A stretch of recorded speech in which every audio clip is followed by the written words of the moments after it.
La Federación Estudiantil de la Universidad Nacional de Avellaneda es la instancia de representación gremial que nuclea a los 6 centros de estudiantes de nuestra casa de estudios. Nos encargamos de gestionar y administrar cuestiones que afectan a la totalidad de la comunidad estudiantil. Somos una federación comprometida con nuestro tiempo, con un sentido profundamente anti-neoliberal. Somos la Federación del Bicentenario.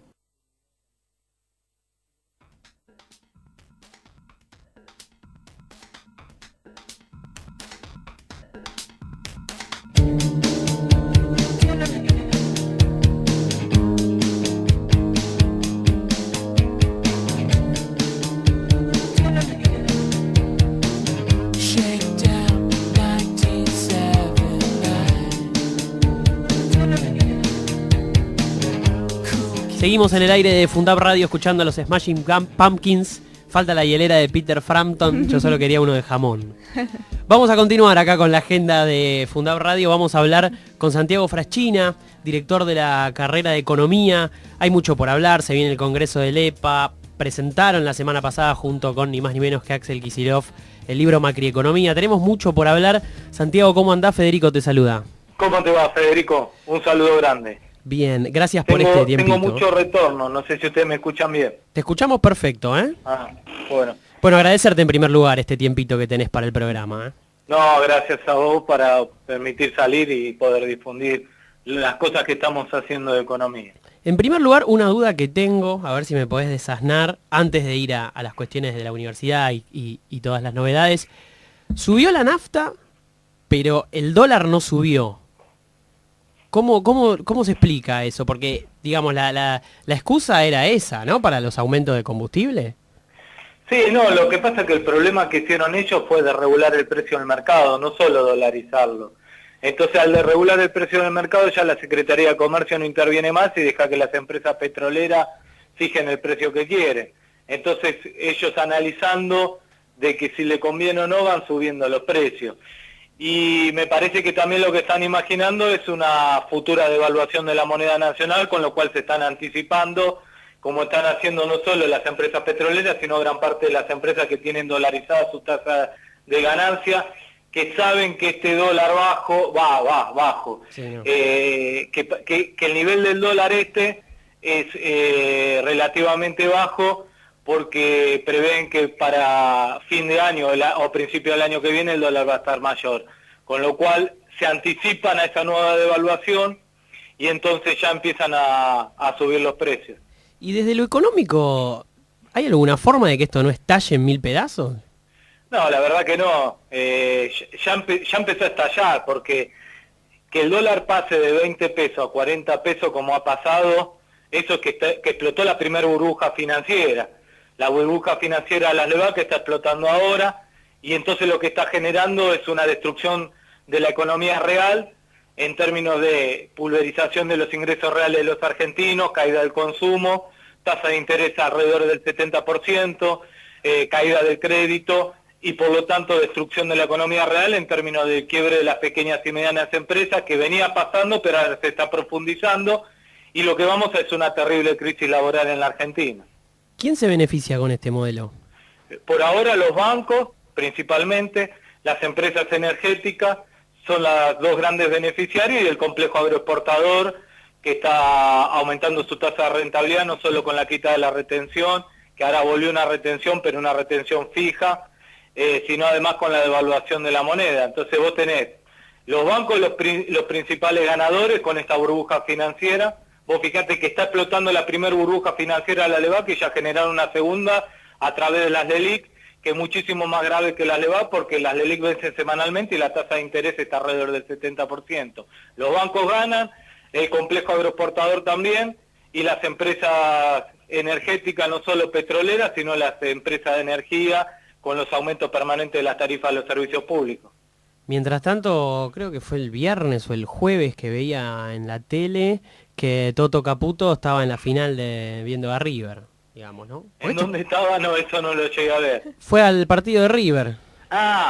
Bueno, sí, obviamente. Eso es lo que pasa. Sturzenegger está en Estados Unidos con su hijo, que está estudiando allá. Caputo está viendo la final de está viendo el partido de River, y Amado Vudú, que estatizó las AFJP y terminó uno de los grandes negociados del sistema financiero, está preso en Ezeiza. Bueno, eso tiene que ver con si haces política económica a favor de tu pueblo o hacer política económica a favor de los grupos económicos. Ahora, el día de mañana, cuando volvamos, que sin duda vamos a volver y vamos a volver mejores, yo creo que eso es inexorable, va a ocurrir. Tendrá que haber una legislación de delitos económicos. Esto existe, digamos, porque Sturzenegger también es responsable del estallido de 2001. Sí, yo no soy de los que piensan que hay que judicializar las políticas económicas. En todo caso, después el argentino tendrá que elegir con su voto. Las políticas económicas pueden ser discutibles o no, pero no judicializables. Obviamente hay que investigar también si atrás de todo esto hay negociados, hay comisiones, etcétera. Eso sí, y con la legislación que tenemos uno lo puede sancionar, no hay que hacer legislación nueva. Ahí va. Ahora, otra cosa es judicializar política económica. Yo estoy en contra de que saquen las retenciones, pero no voy a judicializar porque el gobierno haya eliminado las retenciones. Es una definición de política económica que después el pueblo va a tener que jugar con sus votos. Ahora, si detrás de este mega endeudamiento externo hubo negociado, como por ejemplo en el megacanje, hoy existe la legislación suficiente para poder meter preso a los funcionarios que se hayan hecho negociados con la política económica. Claro. Es cuestión de utilizar las herramientas que hay disponibles. ¿Cómo? Claro, es cuestión de utilizar las herramientas legales que hay disponibles. No, exactamente. El megacanje tranquilamente, obviamente porque la justicia no lo quiso sancionar, pero en el megacanje había pruebas suficientes para poder encarcelar, por ejemplo, a Sturzenegger por las comisiones que ha generado ese megacanje. Y además porque han hecho una reestructuración de la deuda en contra de los intereses nacionales. Hoy, por ejemplo, hay una legislación que dice que está prohibido reestructurar la deuda en contra de los intereses nacionales, con lo cual ellos lo quisieron modificar en el presupuesto 2019 y eso no salió. En Cámara de Diputados se logró modificar. Con lo cual, si ellos hacen una reestructuración de la deuda el año que viene en contra de los intereses nacionales, claramente se puede judicializar y meter preso a los funcionarios que lo hagan. El otro día escuchaba un dirigente del anterior gobierno, particularmente Guillermo Moreno, que decía un argumento que a mí me generó mis cuestionamientos realmente, lo tomo. Decía, no hace falta discutir el presupuesto porque está basado en números que ni ellos se creen. ¿Eso es así o no? Es decir, como que no hacía falta dar el debate porque total los números son falsos y ni ellos se creen las expectativas económicas que están planteando. No, yo no estoy de acuerdo con esa posición de Guillermo Moreno, porque además lo más grave de la votación del presupuesto público es que se termina legitimando el acuerdo con el FMI. El acuerdo con el FMI no pasó por el Congreso, con lo cual si no se votaba este presupuesto 2019, cualquier otro gobierno puede declarar ilegítimo el acuerdo con el Fondo Monetario Internacional. Ahora, detrás del presupuesto 2019 está también la legitimación de este acuerdo con el FMI, con lo cual si sale el presupuesto 2019 ya ningún gobierno va a poder declarar ilegítimo e ilegal el acuerdo con el Fondo Monetario Internacional. Y segundo, que el presupuesto 2019, como todo presupuesto, es una hoja de ruta del gobierno. Y me parece que eso hay que dar el debate, sobre todo, no con los legisladores de Cambiemos, sino de cara a la población. El presupuesto del año que viene, y nosotros lo mostramos en un informe que hicimos ahí los economistas de la Universidad de Avellaneda, el año que viene vamos a terminar pagando 1.100.000 pesos por minuto de deuda pública, que es lo mismo que decir que vamos a pagar 19.000 pesos por segundo de deuda pública. Todos los ítems del presupuesto público 2019 caen en términos reales, menos el pago de la deuda pública, que crece un 46%, con lo cual claramente es un presupuesto de ajuste en educación, en salud, con el único objetivo de pagar la deuda pública. Entonces, esos números que termina siendo la hoja de ruta que el gobierno y el Fondo Monetario Internacional marcan para el año que viene, me parece que es importantísimo discutirlo y, repito, de cara a la sociedad para que la gente sepa qué es lo que está planteando el gobierno para el año que viene. Y además, dentro del presupuesto público están todas las variables económicas que el FMI y el gobierno pretenden para el año que viene.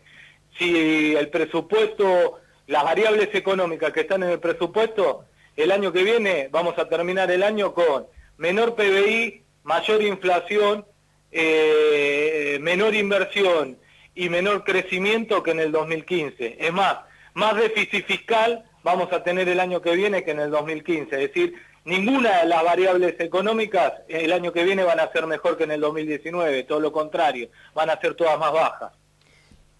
Que el acuerdo con el FMI no pase por el Congreso es inconstitucional, ¿verdad? Sí, pero si se aprueba el presupuesto 2019, está dentro del presupuesto 2019 la legitimación del acuerdo con el Fondo Monetario. Claro. Por eso el FMI estaba muy desesperado para que el presupuesto pase por la Cámara de Diputados, porque ellos creen que en el Senado tienen los votos, con lo cual esperaron la aprobación del presupuesto en el 2019 para bajarle el resto de los dólares que le había prometido el Fondo Monetario Internacional al gobierno de Macri. Vos fíjate que el presupuesto se votó el miércoles y ya el viernes el Fondo Monetario Internacional autorizó mandarle al gobierno de Macri 5.000 millones de dólares más del acuerdo que habían arreglado con el FMI. ¿Pero qué estaba esperando el FMI?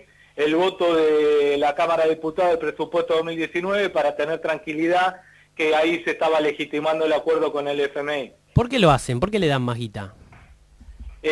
No, porque ellos, desde mi perspectiva, el Fondo Monetario Internacional lo que vino a la Argentina es ordenar la salida del sistema financiero internacional de la Argentina. En enero de este año el sistema financiero, y sobre todo en agosto cuando empezó la corrida cambiaria, el sistema financiero tiene claro que este modelo económico ha fracasado, está terminado, y que la economía argentina va camino a un default. O defaulteamos el año que viene o defaulteamos en el 2020, pero vamos a defaultear y eso el sistema financiero internacional y el FMI lo sabe. Entonces, ¿qué está organizando el FMI? La salida de los bancos de la economía argentina, y también está organizando que cuando esto termine de explotar, que no explote, que implosione, que el costo del fracaso de este modelo económico lo paguemos los argentinos en el sistema financiero internacional. Claro. Esa es la tarea del FMI. Por eso el FMI quiere darnos los dólares a nosotros para que nosotros se los demos a los bancos. Vamos a terminar siendo simplemente un pasamano. De los primeros 15.000 millones de dólares que el FMI ya nos bajó, ya no están más, se los llevaron los bancos. El FMI prefiere que le damos a ellos y no al sistema financiero, porque al Fondo Monetario Internacional no lo podés ni defaultear ni reestructurar la deuda, porque el FMI por estatuto te puede embargar reservas y exportaciones y no el sistema financiero internacional. Entonces, ¿qué dice el FMI? Yo te doy los dólares, vos dáselo a los bancos, y cuando más o menos esté todo esto ordenado, te vamos a bajar el pulgar, va a explotar la burbuja financiera, pero el costo lo va a terminar pagando el pueblo argentino como pasó en el 2001. Vos fijate cuando Cavallo asumió como ministro de Economía en el año 2001 de la Rúa, el Banco Central tenía 30.000 millones de dólares. Cuando declaró el corrito en diciembre de 2001, el Banco Central tan solo tenía 10.000 millones de dólares. ¿Qué hizo el FMI Cavallo? Le dieron tiempo a los bancos para llevarse 20.000 millones de dólares porque sabían que en diciembre se terminaba la convertibilidad, y cuando declararon el corralito lo único que quedaron adentro son los pequeños ahorristas argentinos. Clarísimo. Ahora, como estudioso de la economía te voy a hacer una pregunta que me imagino la respuesta claramente, pero no está de más hacerla. ¿Hay algún ejemplo en el mundo en el que las recetas del FMI se hayan aplicado y hayan sido exitosas para la economía productiva de un país? No, ninguno. La respuesta está en Grecia, que hace más de 10 años que tienen al Fondo Monetario Internacional y hoy tienen la tasa de desocupación más alta de su historia y tuvieron que privatizar islas por exigencia del Fondo Monetario Internacional, y los griegos se están yendo de Grecia a Alemania porque no consiguen trabajo en Grecia. Con lo cual en ningún país del mundo la receta del FMI termina siendo exitosa, y no porque la Argentina justamente no sepamos aplicarla, sino todo lo contrario. El problema no es la Argentina, sino el problema son las recetas del Fondo Monetario Internacional. Ni en ningún país del mundo, ni a lo largo de nuestra historia, los programas del Fondo Monetario Internacional terminan bien. En la década del 80 nos recomendaron a toda América Latina la política de ajuste estructural, y en la Argentina terminaron en la crisis hiperinflacionaria. Y en los 90 nos recomendaron el consenso de Washington, y en la Argentina terminó en la crisis del 2001. Es decir, los dos programas que el FMI nos impuso en la década del 80 y en la década del 90 terminaron en las dos peores crisis de nuestra historia, que fue 1989 y 2001. Categórico. Bueno, pasando a la UNDAB. El martes pasado, Piñeiro, en sede de Piñeiro estuvo Axel Kicillof, que junto con vos y junto con el rector Jorge Calzoni participaron de la presentación de Macri Economía. Lo primero que hay que señalar, uno que bueno, frecuenta obviamente la universidad, las actividades de la universidad, es la convocatoria, pero no solamente a nivel numérico y de que el recinto haya explotado de gente, sino también que se notaba que había gente que venía de afuera de la universidad, muy interesados a escuchar, quizás sin ninguna militancia partidaria, convocados por la propuesta y también por la figura de Axel Kicillof. ¿Vos qué pensás de esto?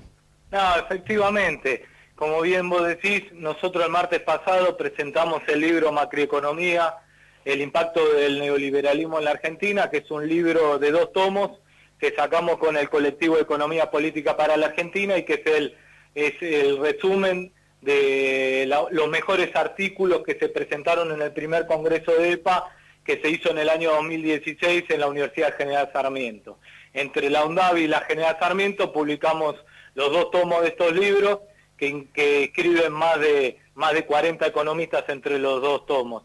Y lo que reflejamos ahí eran los primeros análisis que empezábamos a hacer de la economía macrista, y la verdad que, como dijo Axel en la presentación del libro, el valor de este libro es que se terminaron confirmando lo que nosotros decíamos en ese artículo y en ese congreso.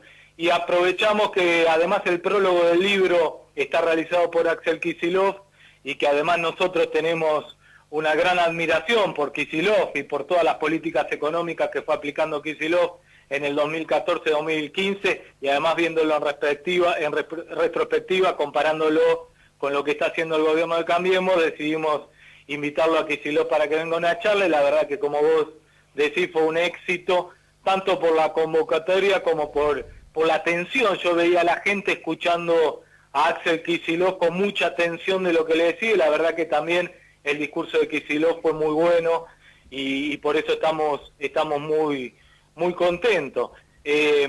Lo bueno de Axel, y esto es lo que digo, aquellos economistas, ministros de Economía, que aplican políticas económicas en contra de su pueblo, después no pueden salir a la calle. Axel Kicillof no puede salir a la calle por el efecto contrario, porque no paran de pedirle autógrafo, quererse sacar fotos, y eso demuestra cuando un ministro de Economía aplica las políticas económicas a favor de su pueblo, y cuando un ministro de Economía aplica políticas económicas a favor de los grupos económicos y en contra de su pueblo. Por eso nos pareció muy importante poderlo llevar a Kicillof, y además también para estimular a la gente que estudie economía en la Universidad de Avellaneda, porque nosotros ahí en la UNDAD logramos armar un programa de la carrera de Economía con una visión heterodoxa de lo que nosotros nos gusta, donde enseñamos todas las escuelas económicas y armamos un gran equipo docente, como por ejemplo Alejandro Banoli, Silvina Bataki,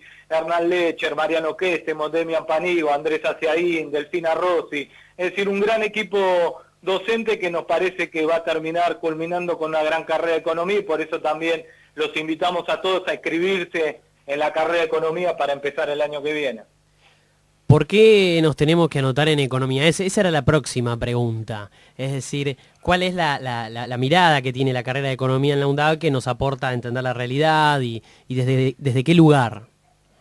Claro, eso es justamente lo que decía. Nosotros, en los planes de estudio de las facultades tradicionales, como la UBA, donde yo estudié, o la Universidad de La Plata, los planes de estudio son planes de estudios ortodoxos, donde te enseñan la economía neoliberal exclusivamente, como si fuera la única economía, la denominada economía neoclásica, y donde además ven una visión de la economía bien matematizada, donde creen que la economía es una ciencia exacta, como la química, como la física, y donde hay leyes económicas que son indiscutibles. Bueno, nosotros planteamos el estudio de la economía de otra manera. Primero, entendemos la economía como una ciencia social.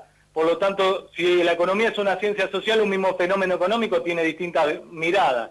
Y por eso existen las escuelas económicas. Nosotros lo que pretendemos es que el alumno que estudia en la Universidad de Avellaneda sepa todas las escuelas económicas, y que él en definitiva termine eligiendo a cuál escuela económica pertenece. Y segundo, vemos la economía no como economía seca, sino como economía política. Así nació la economía con Adam Smith en 1776. Smith, Ricardo y Marx, los primeros 3 grandes economistas, llamaban a la economía política, porque entendían que la economía, los análisis económicos se deben hacer en el marco de la disputa de los modelos económicos. Y así hicieron economía Smith, Ricardo y Marx. En cambio, los ortodoxos, los neoclásicos, sacaron el nombre de economía política, la llaman economía seca, pero más allá del nombre, lo importante es que ellos creen que la economía es una ciencia abstracta, que no hay disputa de modelos económicos y que se debe estudiar la economía como un modelo matemático aplicable a los países, la misma receta económica. Y eso piensan también los economistas del Fondo Monetario Internacional, por eso vayan a país que vayan, le recomiendan la misma receta, el ajuste, como si todos los países fuéramos lo mismo. Bueno, entonces nosotros le damos a la carrera de Economía una visión desde el punto de vista de la heterodoxia, desde el punto de vista de las ciencias sociales y de la economía como economía política. Bien. Da ganas de ir a estudiar economía. Nosotros somos de periodismo, pero la verdad que da ganas de... Ya lo estamos pensando. De anotarnos. Lo vamos a pensar. Como segunda carrera, hagan las dos. Así después hacen periodismo económico. Claro, exactamente. ¿De periodismo económico de Argentina te parece que es un país con buenos periodistas económicos? Y hay algunos, la verdad que no en general, pero hay algunos economistas muy buenos que me gusta mucho leerlos, como por ejemplo Alfredo Zayat, es un buen economista, un buen periodista económico que hace análisis de economía. Raúl de la Torre también es un excelente periodista económico. Hay algunos jóvenes como Federico Kucher, que también hace buenos análisis de economía, o Ezequiel Orlando es otro periodista económico muy bueno.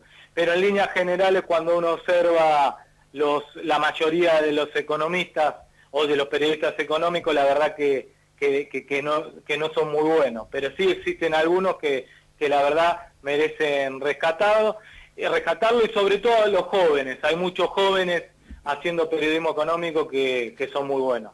Te tenemos acá y la verdad que te queremos aprovechar, así que sabrás entender el bombardeo de preguntas.